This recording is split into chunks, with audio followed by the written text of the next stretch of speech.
70 million people dead, cities reduced to rubble, entire populations erased, empires shattered.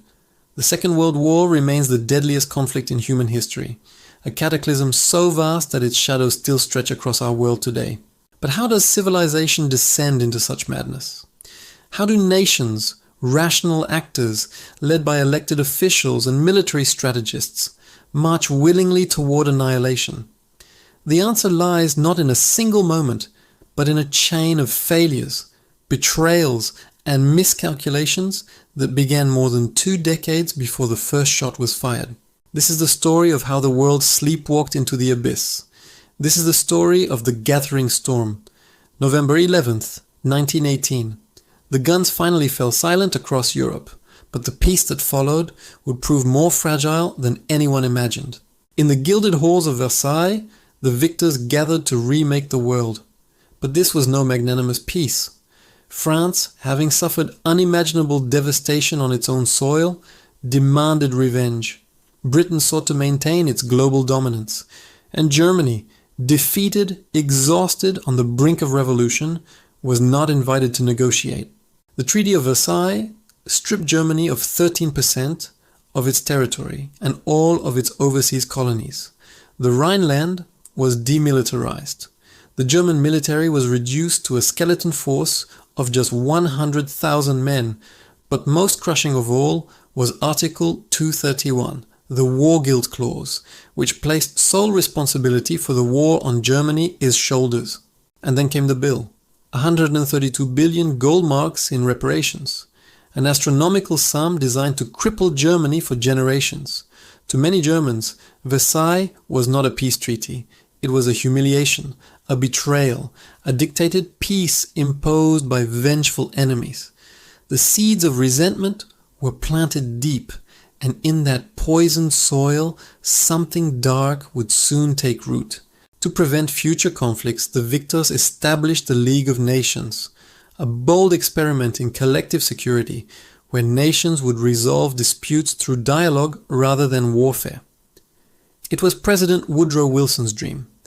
A new world order, based on cooperation and international law. But the dream was stillborn. The United States Senate refused to ratify American membership. The League's most powerful advocate would never join. Without American participation, and lacking any real enforcement mechanism, the League was reduced to a debating society, noble in intention, impotent in practice. Then, in October 1929, the global economy collapsed. The Great Depression swept across the world like a tidal wave, leaving millions unemployed, hungry, and desperate. Democratic governments struggled to respond, banks failed, currencies became worthless, and in the chaos, people began to look for radical solutions and scapegoats. The stage was set. The world economy lay in ruins. Democratic institutions were failing. And in that moment of maximum vulnerability, the demagogues emerged from the shadows.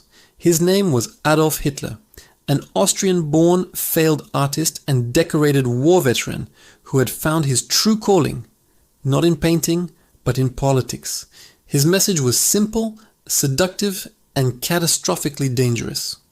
Germany, he declared, had been stabbed in the back, betrayed not by its military, but by Jews, communists, and weak politicians who had surrendered when victory was within grasp. The Treaty of Versailles was a crime, and Germany's destiny was to reclaim its rightful place as master of Europe. Hitler spoke of Lebensraum, living space, territory in the east that Germany needed to fulfill its racial destiny. He promised to tear up Versailles, restore German pride, and create a 1,000-year Reich. In January 1933, German President Paul von Hindenburg, believing he could control Hitler, appointed him Chancellor. It was one of history's most catastrophic miscalculations. Within months, Hitler had transformed Germany into a totalitarian state. Opposition parties were banned, trade unions crushed, books burned, and the persecution of Jews began in earnest, a campaign of dehumanization that would escalate into genocide. But Hitler's most audacious move was rearmament. In direct violation of Versailles, Germany began rebuilding its military at a feverish pace. Tanks rolled off assembly lines.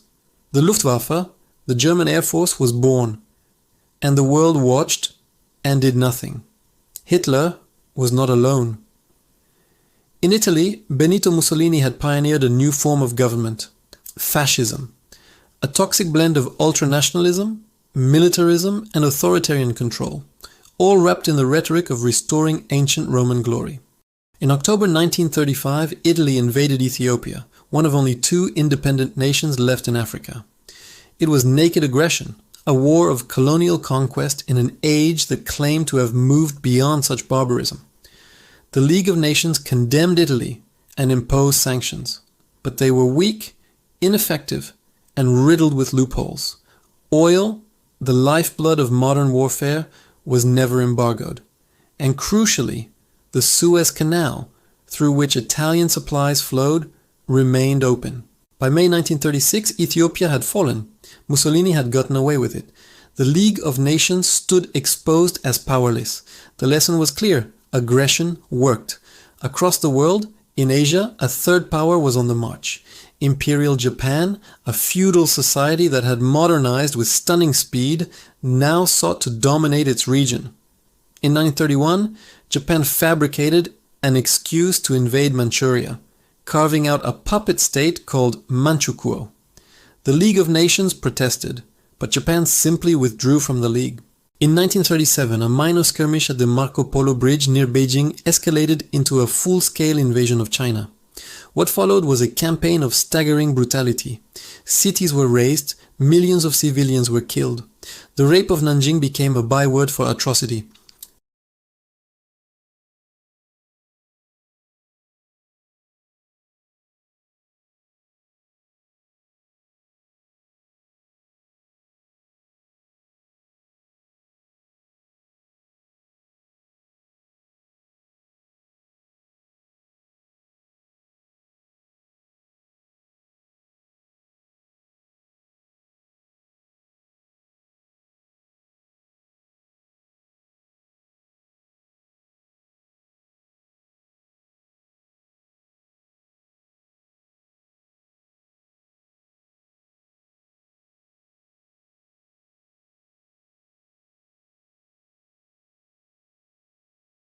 The logic seemed reasonable. Give Hitler what he wants, within reason, and perhaps he will be satisfied. Perhaps war can be avoided.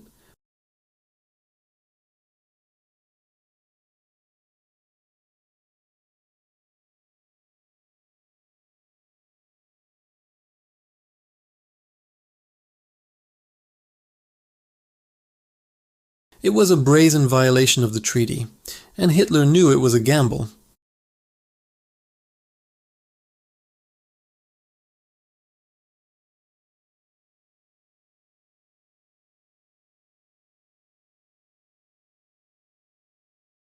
Britain, for its part, saw the move as Hitler simply marching into his own backyard.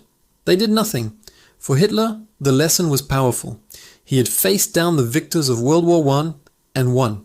He believed he could continue to push, to break the rules, and that the democracies would lack the will to stop him. 2 years later, in March 1938, his next target was Austria, his birth country. The idea of Anschluss, or union, between Germany and Austria had been explicitly forbidden by the Treaty of Versailles. But by now, the treaty was a dead letter. Hitler orchestrated a political crisis, pressuring the Austrian government with threats of invasion.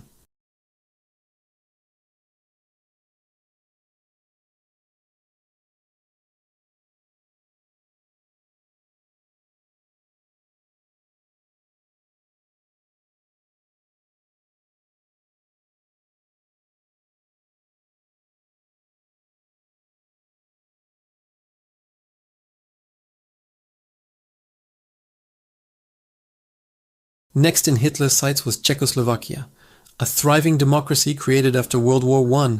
It had a strong army, formidable border defenses, and alliances with France and the Soviet Union. But it also had a significant German-speaking minority, about 3 million people, concentrated in a region called the Sudetenland. Hitler, using the pretext of protecting the rights of this minority, began demanding the Sudetenland be handed over to Germany. He whipped up a frenzy, claiming Germans were being persecuted and threatening war if his demands weren't met. The world held its breath. Europe was on the brink of war. British Prime Minister Neville Chamberlain, a man utterly devoted to peace, believed he could reason with Hitler. He flew to Germany 3 times in September 1938, desperately trying to broker a deal. He was convinced that the Sudetenland was Hitler's last territorial demand in Europe. And so, in a final, fateful conference in Munich, Chamberlain, along with French Prime Minister Édouard Daladier, met with Hitler and Mussolini. Crucially, Czechoslovakia, the nation whose fate was being decided, was not invited.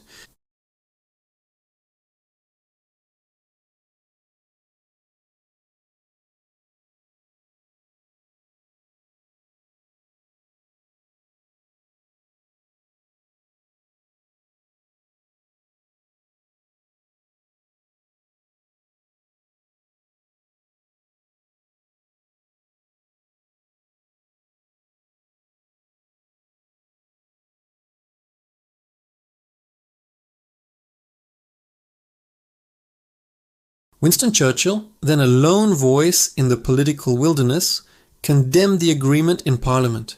He declared, "You were given the choice between war and dishonor. You chose dishonor, and you will have war." He was right. Hitler had not been satisfied. He had been emboldened. He saw the leaders of Britain and France as weak men whom he could easily manipulate.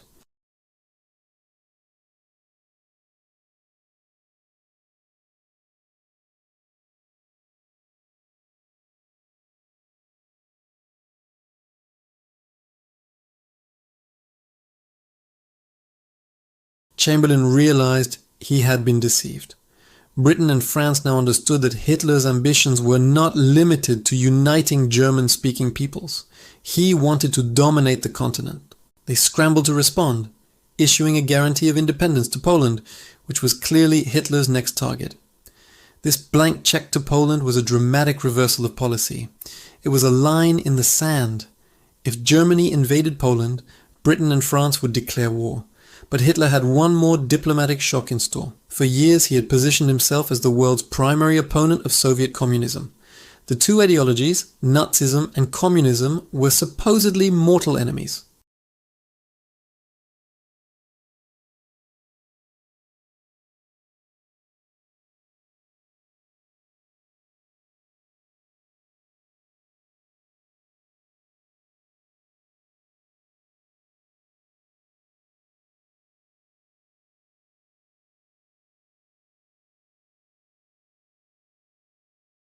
For Hitler, it meant he would not have to fight a two-front war. He could invade Poland without fear of Soviet intervention. For Stalin, it bought time to rearm and gave him a share of the spoils in Eastern Europe. The path to war was now clear. At dawn on September 1st, 1939, German forces stormed across the Polish border.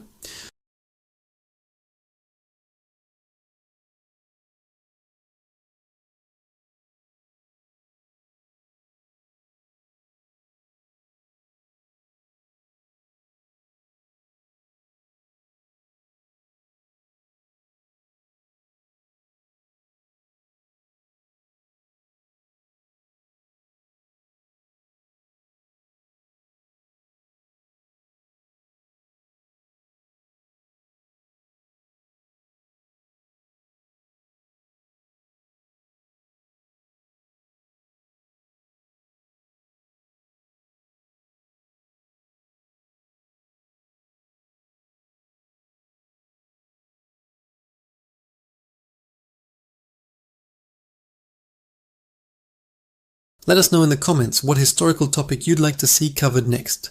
See you in the next video. Have you ever wondered how the world stumbled into its deadliest conflict? It wasn't one single event, but a series of calculated risks, bluffs, and shocking betrayals. Today we're diving deep into the final, tense years before World War II, a story of ambition, fear, and fatal miscalculation. Hitler's first big gamble had just paid off. His troops had marched into the Rhineland, a direct violation of the Treaty of Versailles. France, still reeling from the Great Depression and deeply divided politically, did nothing. Across the Channel, Britain urged negotiation, not confrontation. Hitler had won, and in doing so, he learned a critical lesson. The Western democracies, haunted by the memory of the last war, would do almost anything to avoid another one. They would not fight. With this newfound confidence, in March 1938, Hitler set his sights on Austria, the country of his birth. The pressure was immense. Under the looming threat of a full-scale invasion, the Austrian government crumbled. German troops streamed across the border, but instead of bullets and resistance, they were met with flowers and cheering crowds, waving swastika flags. The Anschluss, the formal annexation of Austria, was complete.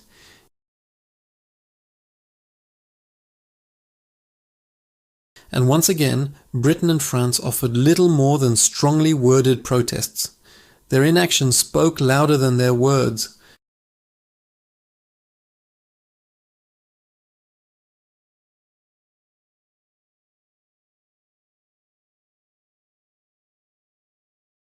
Hitler manufactured a crisis, claiming these ethnic Germans were being oppressed and demanded the territory be handed over to Germany. But this wasn't Austria. Czechoslovakia was a robust democracy. It had a modern, well-equipped army and a formidable line of fortifications along its border, designed for the very purpose of stopping a German invasion. It also had treaties of alliance with France and the Soviet Union.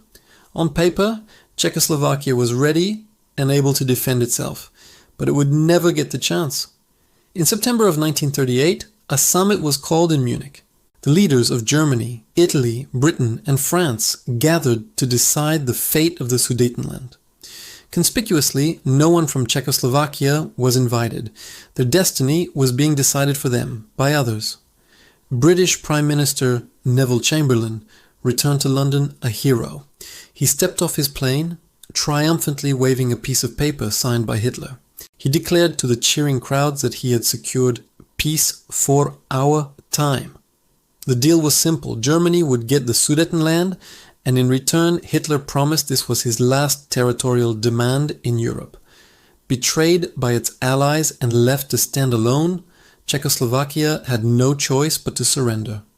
German troops marched into the Sudetenland, taking control of the country's entire defensive line without firing a shot. The very fortresses that might have stopped Hitler were now in his hands. The democracies had taken him at his word. They believed his promise of peace. They were devastatingly wrong. Just 6 months later, in March 1939, Hitler tore up the Munich Agreement. His tanks didn't just occupy the rest of the Sudetenland, they rolled all the way into Prague. The independent nation of Czechoslovakia ceased to exist, carved up and swallowed by the Reich. The mask was finally off. It was now brutally clear that Hitler's promises meant nothing. The policy of appeasement, the desperate hope that giving Hitler what he wanted would satisfy him, had failed completely, utterly and catastrophically. In London and Paris, the cold reality finally sank in. The scales fell from their eyes. A frantic race to rearm began. Britain and France made a final, desperate stand. They issued a guarantee to Poland, which was clearly Hitler's next target. If Germany attacked Poland, they would declare war. The line in the sand had been drawn. But Hitler had one more shocking card to play. A move so unexpected it would stun the world and seal Poland's fate. This brings us to the final, jaw-dropping betrayal. Since Hitler's rise to power, Nazi Germany and the Communist Soviet Union had been the bitterest of ideological enemies. Hitler's book, Mein Kampf, was filled with seething hatred for Bolshevism. Stalin, in turn, had positioned the USSR as the world's primary defender against fascism.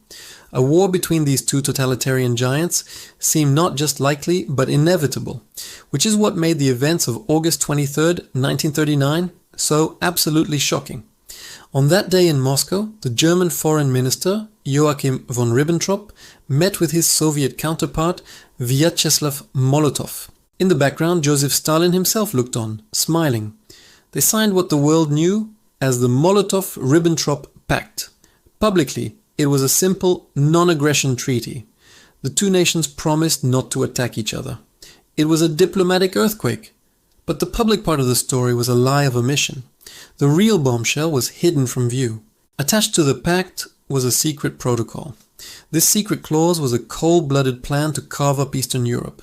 In the event of a territorial and political rearrangement, Poland would be split down the middle, divided between Germany and the Soviet Union. The Baltic states, Estonia, Latvia, and Lithuania, were designated as falling within the Soviet sphere of influence. It was a gangsters' pact, a deal between two tyrants to destroy their neighbors and share the spoils. With this pact, Hitler had neutralized his most powerful potential enemy in the East. He no longer had to fear a two-front war. The Anglo-French guarantee to Poland was now dangerously exposed. Stalin, for his part, bought himself time, redirected German aggression westward, and secured a huge territorial buffer zone for the Soviet Union. For the people of Poland, it was a death sentence. They were now trapped, caught between two of the most ruthless regimes in history, their fate sealed by a secret handshake in Moscow. The path to war was now clear. The final betrayal was complete, and the world was just days away from plunging into darkness. Thank you so much for watching. If you found this journey into history as fascinating as I did, please hit that like button and subscribe for more deep dives into the events that shaped our world. See you in the next one.